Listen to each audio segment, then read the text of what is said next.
Ang buhay ay puno ng kwento. Mga kwentong nababalot sa misteryo. Liham ng gabi. Liham ng gabi. Sino bang hindi mabibighani sa ganda ng isang trahe de boda o wedding gown? Sa kulay nitong malagatas na kulay at sa tela na madulas, tiyak lahat ay mamamangha. Pero kabaliktaran ang nangyari sa kwento natin ngayong gabi. Dahil ang wedding gown na pinupuri ng lahat ay meron palang dalang kababalaghan. Alamin natin ang misteryo ng trahe de boda o wedding gown sa kwentong pagbibidahan ni Roxana. Ako si Lady Gracia at ito ang Liham ng Gabi. Liham ng Gabi. Ang kasal marahil ang isa sa mga pinakamasayang pagdiriwang sa buhay ng isang babaeng hanap ang pangmatagalang pagmamahal. Pero hindi iyon naging totoo para kay Roxanne. Dahil sa mismong araw ng kanyang kasal, hindi siya sinipot ng lalaking akala niya ay forever na niya. Walang kasing sakit ang maiwan sa altar, habang nakatingin ang lahat sa iyo dala ng awa at yung iba naman ay nangungutya. Ganon mismo ang naramdaman ni Roxanne habang nakaupo siya sa harapan ng altar at nakatingin sa kanya ang mga dumalo para sana sa kanyang kasal. Sinubukan niyang pigilan ang pag-iyak lalo't ayaw niyang mabasa ang wedding gown niya. Isang taon din kasi niyang halos hinanap ang pangarap niyang wedding gown. Parang gusto na niyang magpalamon sa lupa habang nakatitig lang sa kanya ang mga dumalo para sana sa kasal niya. Hanggang sa hindi na niya kinaya ang lahat. Tumakbo siya palabas ng simbahan at nakapagtatakang wala ni isa ang humabol sa kanya. Hinayaan lang siya at nagpasalamat naman si Roxanne dahil gusto lang talaga niyang matangkasan ang bangungot na iyon. Agad siyang sumakay sa napara niyang taxi at pinagmadali niya ang driver na lumayo na sa simbahang iyon. Bumalik siya sa kondo para kumuha ng sapat na damit para sa paglayo niya. Isang buwan. Iyon lang ang kailangan niyang panahon para makabawi siya sa nangyari sa kanya. Isang buwan. Pagkatapos noon ay nagmadali na siyang sumakay sa kanyang sasakyan at pinaharurot iyon patungo sa isang beach na hindi kalayuan sa Maynila. Naghanap siya ng mauupahan sa loob lamang ng isang buwan. Maswerteng naabutan niya ang isang bahay na pinaupa sa kanya sa resonableng halaga. Kaharap iyon ng dagat at may kalayuan sa mga hotel at ibang transient house para sa mga dayo. Sapat na iyon para sa kanya. Hanggat maaari kasi ay ayaw niyang makakita at makasalamuha ng mga tao. Ang may-ari nga mismo ay nakatira malayo sa inupahang bahay ni Roxanne. Maayos at simple lang ang bahay na iyon. Maliit at tipikal na bahay sa probinsya. Maraming kulang na kagamitan na nakasanayan ni Roxanne sa syudad. Pero kaya naman niyang tiisin ang mga iyon kahit wala. May isang kwarto lang ang bahay. Maliit lang din ang kwarto pero maaliwalas. Nakaharap iyon sa mismong dagat kaya paniguradong maririnig ni Roxanne ang hampas ng mga alon sa dalampasigan. Iyon ang kailangan niya. Walang masyadong gamit sa loob ng kwarto maliban sa isang electric fan at isang kahoy na tukador. Ang pinagtataka niya ay natapalan ng mga papel ang salamin ng tukador. Hindi naman niya binalak tanggalin ang mga papel na tumatakip sa salamin ng tukador dahil nakaharap iyon sa kanyang kama. May paniniwala kasi sa pamilya ni Roxanne na bawal daw na nakaharap ang salamin sa iyong kama. Pero hindi na niya masyadong pinoblema iyon. Nahiga na lang agad siya sa kama. Pinakinggan ang mga alon. Hanggang sa biglang sumikip ang dibdib niya dahil sa nagbabadyang pag-iyak. Naalala na naman niya ang sinapit ng kanyang kasal. Hindi niya pinigilan ang sarili. Hinayaan na niyang lumabas lahat ng luha ng ilang oras din niyang pinigilang makawala. Napalakas din ang pag-iyak niya at hindi naman siya nahiya dahil sumasabay sa kanya ang ingay ng mga alon. Walang ibang makakarinig sa kanya. Hanggang sa umamo na ang tunog ng mga alon sa dagat. Tanging pag-iyak na lang ni Roxanne ang naririnig sa buong kapaligiran. Hindi pa rin siya nagpapigil. Malakas pa rin ang pag-iyak niya at wala siyang pakialam kung may ibang makakarinig. Hanggang sa bigla na lang may sumabay sa kanya sa pag-iyak. Parang nakikipagpaligsahan sa kanya ang lakas ng iyak. Pagtingin niya sa tukador, nagulat na lang siya nang makitang may nakasuot ng wedding gown at nakaharap sa tukador.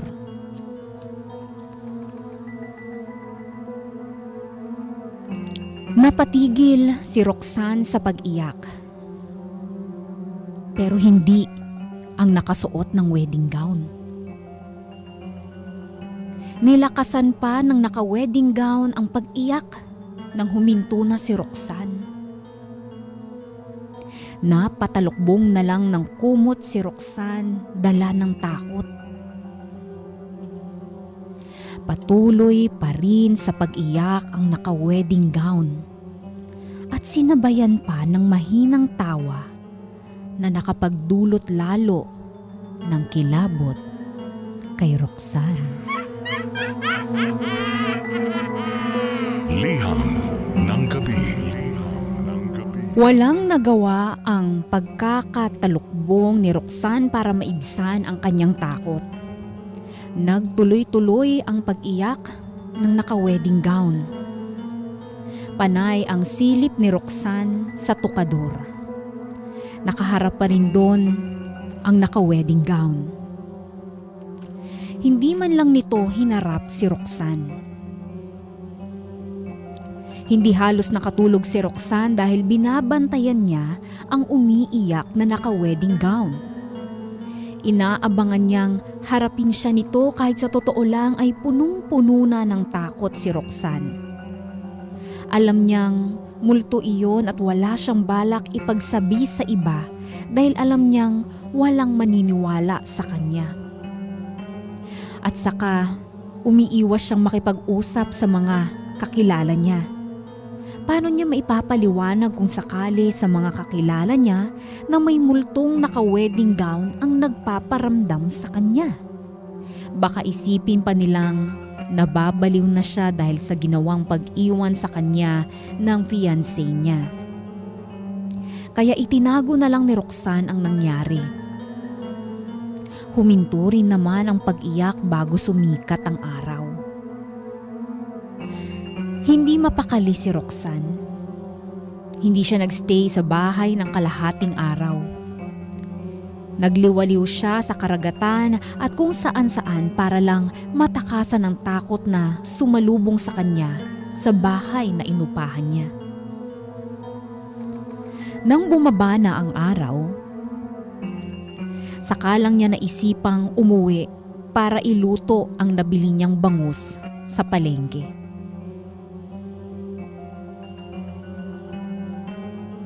Nakaramdam na rin kasi siya ng gutom at kahit na nakakaramdam pa rin siya ng takot ay nilakasan niya na ang kanyang loob. Naisip niya, Wala namang kayang gawin ng multo sa kanya kundi ang magparamdam. Mas malakas pa rin siya dahil tao siya at hindi lang isang kaluluwa. Doon pa lang napanatag si Roxanne. Pagpasok niya ng bahay, wala namang ibang naramdaman si Roxanne. Napangiti siya. Baka napadaan lang talaga ang naka-wedding gown na multo sa kanyang inuupahan. Nagtungo siya sa kusina para ihanda na ang lulutuing isda.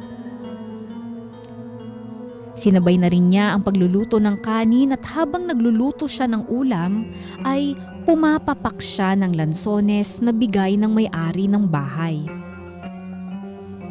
Panandaliang nawala sa isipan ni Roxanne ang multong naka-wedding gown dahil sa pagiging abala nito sa kusina. Hanggang sa gilid ng kanyang mga mata ay nakita niyang muli ang multong naka-wedding gown. Nakatalikod iyon kay Roxanne habang sumasayaw at sinasabayan pa ng pagkanta. Hindi nakagalaw si Roxanne. Nang mapansin ng multo na pinagmamasdan siya ni Roxanne ay humagikgik ito at saka tumakbo papasok sa kwarto ni Roxanne. Dahan-dahang sumilip si Roxanne sa kwarto at nakita niya ang multong naka-wedding gown na sumasayaw habang kumakanta. Nakatalikod pa rin iyon sa kanya. Maya-maya pa'y nagulat si Roxanne dahil sa narinig na pagkulo ng mantika. Napatingin siya saglit sa kusina at nang ibalik niyang muli ang paningin sa kwarto, nagulat na lang si Roxanne nang makitang wala na ron ang multo. Nagmadaling bumalik sa kusina si Roxanne para ipagpatuloy ang pagluluto. Sa ganung paraan, baka sakaling makalimutan niya ang nararamdamang takot. Nang matapos siya sa pagluluto ay hindi rin siya nakakain dala ng pag-iisip sa multong naka-wedding gown. Kaya itinabi na lang niya ang mga niluto at saka naligo na. Baka sakaling mapakalma siya ng tubig.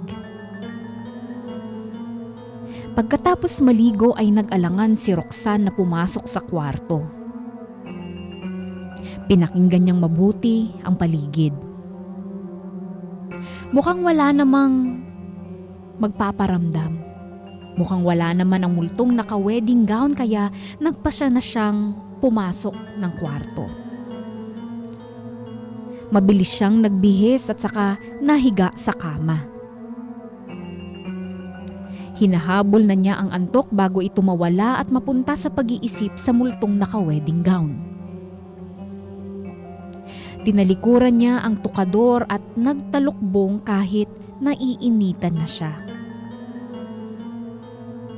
Hinila na siya ng antok nang biglang marinig niyang muli ang pag-iyak ng multo. Mas malakas iyon kaysa nung una. Sinikap ni Roxanne na itulog at huwag pansinin ang iyak ng multo. Pero malakas iyon masyado at naririndi na ang kanyang tenga.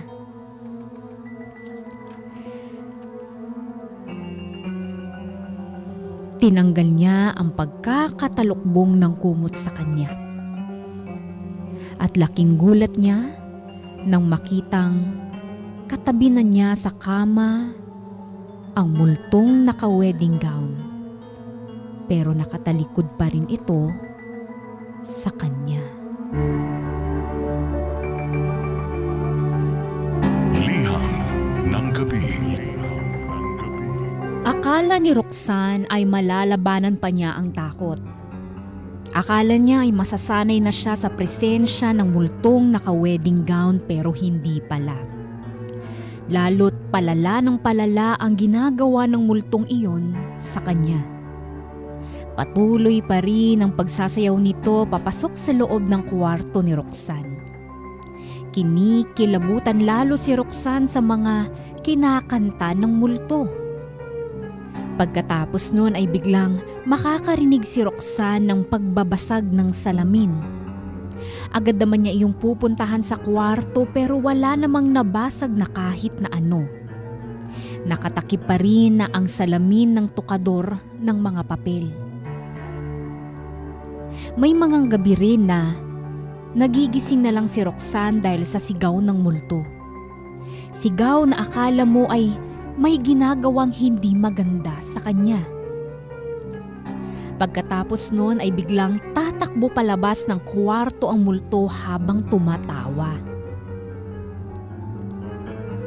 Sisikapin muli ni Roxanne na matulog pero agad siyang magigising dahil bigla na lang tatabi sa kanyang kama ang multong naka-wedding gown at doon ay muli itong iiyak habang nakatalikod kay Roxanne. Sinubukan namang kayanin ni Roxanne ang lahat pero may mga gabing bigla na lang siyang aalugin at kukurutin ng multo sa kama. At pagmulat ni Roxanne ay bigla na lang mawawala ang multo na iyon. Hindi na talaga niya kaya. Kailangan na niyang makaalis doon bago pa siya masiraan ng bait at masaktan ng todo ng multong naka-wedding gown. Kinabukasan, sinubukang tawagan ni Roxanne ang may-ari ng bahay para ipagbigay alam ang nangyayari. Pero hindi niya makontak ang may-ari ng bahay. Wala na siyang ibang choice kundi umalis na lang kahit hindi pa nagpapaalam. Total ay bayad naman na siya para sa buong buwan. Hindi naman na iyon mamasamain ng may-ari kung sakaling malaman nito na umalis ng walang paalam si Roxanne. Nasa kalagitnaan siya ng pag-iimpake nang makarinig siya ng mga katok sa pintuan. Inisip ni Roxanne na baka ang may-ari na iyon ng bahay kaya agad niya itong pinagbuksan. Pero hindi pala. Isang matandang babae na nakadaster ng itim at nakasuot ng malaking puting krus sa leeg ang napagbuksan niya. May dala itong puting rosas at isang puting kandila. Tinanong ni Roxanne kung sino ang matandang babae. Sumagot naman ito. Ineng, dati akong nakatira rito. Ilang taon nang nakakalipas. Matagal rin kami dito. Kasama ang asawa at anak kong binata. Pwede bang pumasok? Alanganin si Roxanne na papasukin ng matandang babae pero naisip niyang baka makatulong ito sa misteryosong nangyayari sa bahay. Pwede po bang magtanong? May nararamdaman po ba kayong kakaiba sa bahay na to nung tumira kayo rito? Walang atubiling tanong ni Roxanne. Pinagmasdan lang ng matandang babae si Roxanne at hindi alam kung sasabihin ba nito ang nalalaman niya. Hindi na nakapaghintay pa si Roxanne sa sagot ng matandang babae. Kaya nagpatuloy siya sa pagkwento tungkol sa multong naka-wedding gown at kung ano pa ang mga pagpaparamdam na ginawa nito sa kanya. Doon na nakapagdesisyong magsalita ang matandang babae.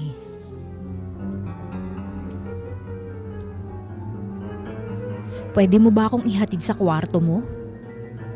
Tanong lang ng matandang babae. Tumango naman si Roxanne at sa kanya inaya ang matandang babae na maglakad na patungo sa kwarto ni Roxanne. Pagkapasok pa lang ng matandang babae sa kwarto, Agad nitong tinignan ang tukador.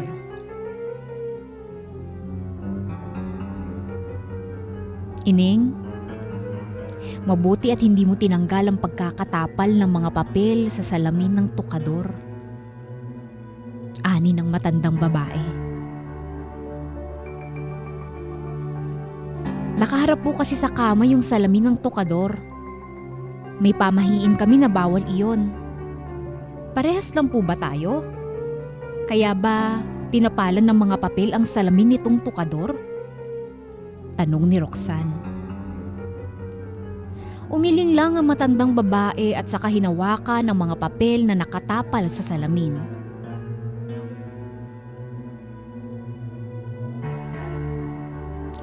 Tinapalan ito dahil hindi na natanggal ang mansya ng dugo ng binata kong si Arnold.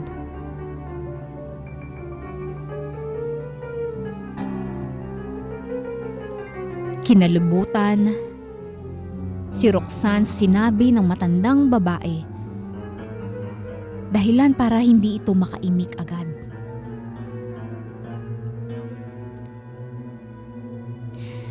May problema sa isip ang anak kong si Arnold. Iyon marahil ang dahilan kung bakit hindi siya kinagigiliwan ng asawa ko. Mainit lagi ang ulo sa kanya ng asawa ko. At mas lalo lang nag-init ang ulo nito nang makita niyang nagpahid ng mapupulang kolorete sa mukha si Arnold. Bakla ang binata ko. At hindi iyon agad natanggap ng asawa ko kaya binugbog niya si Arnold. Hindi lumaban si Arnold dahil naunahan na siya ng takot. Ganon din ako. Hinayaan kong saktan siya ng paulit-ulit ng tatay niya hanggang mamaga at magdugo ang buong mukha niya. Sa harapan mismo ng tukador na to. Bumilis ang paghinga ng matandang babae habang masakit na binabalikan ng nakaraan. Sinalo ni Roxanne ang usapan. Iyon po ba ang dugong nagmansya sa salamin ng tukador na to? Umiling ang matandang babae. May isang tanghali na nagsisiesta ako nang maisipan ni Arnold na kunin ang wedding gown ko sa cabinet. Sinuot niya. Nahuli siya ng asawa ko na sumasayaw at kumakanta habang suot ang wedding gown ko. Nandilim ang paningin ng asawa ko. Muli na naman niyang binugbog si Arnold. Walang patawad. Kung hindi ako pumagitna ay baka napatay na niya ang anak namin.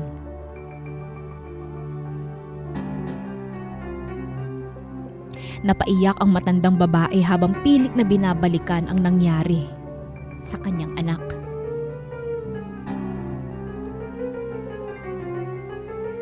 Awang-awa ako sa anak ko. Halos hindi na niya maimulat ang mga mata niya dahil sa pamamaga dala ng pagkakabugbog sa kanya ng kanyang ama. Tinulungan ko siyang linisan ng mga galos niya. Halos hindi na nga niya mahubad ang wedding gown na suot niya kasi nananakit na yung buong katawan niya dahil sa mga pasa at galos niya. Puro na rin iyon man siya ng dugo pero wala na akong pakialam pa roon. Ang gusto ko lang ay matapos ang pagdurugo ng mukha ng anak ko. Sa pagkukwento ng matandang babae, hindi mapigilan ni Roxanne ang mahabag sa sinapit ni Arnold. Bakit hindi pa kayo tumakas ng mag-ina? Alam niyong hindi na tamang ginagawa ng asawa mo sa anak ninyo. Emosyonal na sambit ni Roxanne. Malakas ang pagbuntong hininga ng matandang babae, sabay titig sa tukador.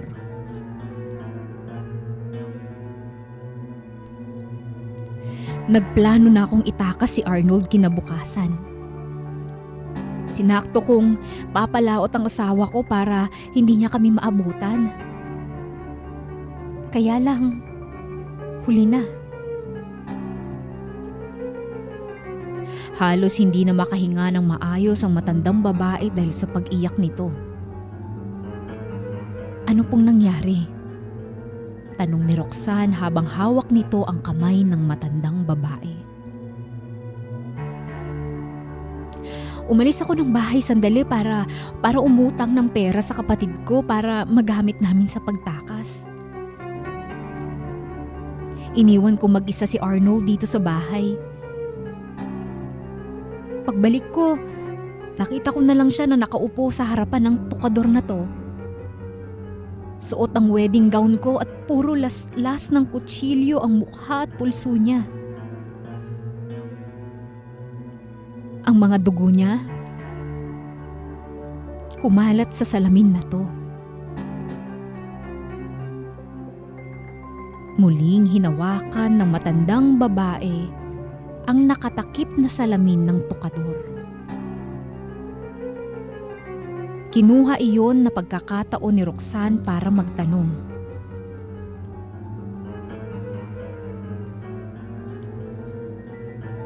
Pinatay po ba siya ng asawa ninyo? Umiling muli ang matandang babae. Kinitil ni Arnold ang sarili niyang buhay. Nag-iwan siya ng sulat. Humihingi siya ng tawad sa kanyang tatay dahil sa pagiging bakla niya. At humingi siya ng tawad sa akin dahil hindi na siya makakasama. Parang dinurog ang puso ni Roxanne sa mga narinig sa matandang babae.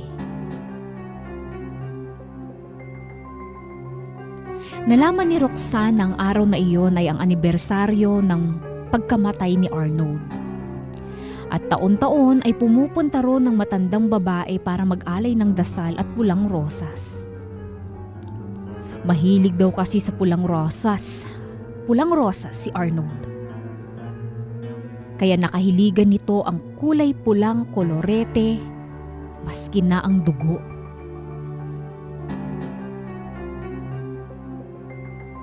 Sinabayan ni Roxanne ang pagdarasal ng matandang babae. At pagkatapos noon ay nagpaalam na rin ng matandang babae para umuwi na bago dumilim.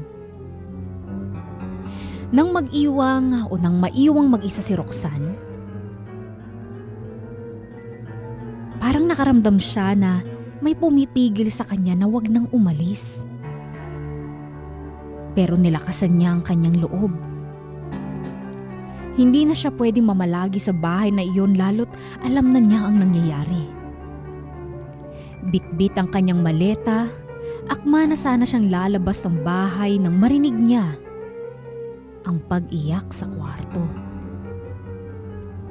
Umiiyak na naman ang multong naka-wedding gown. Umiiyak na naman si Arnold.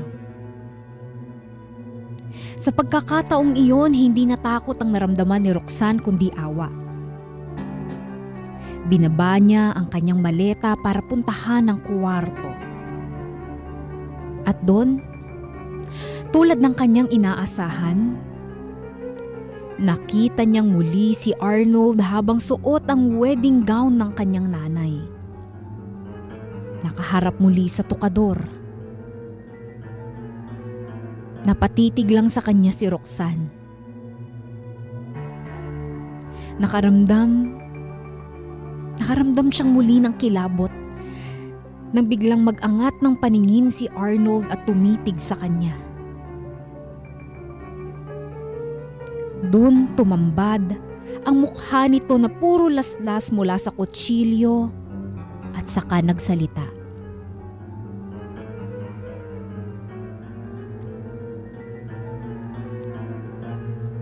Tulungan mo ko.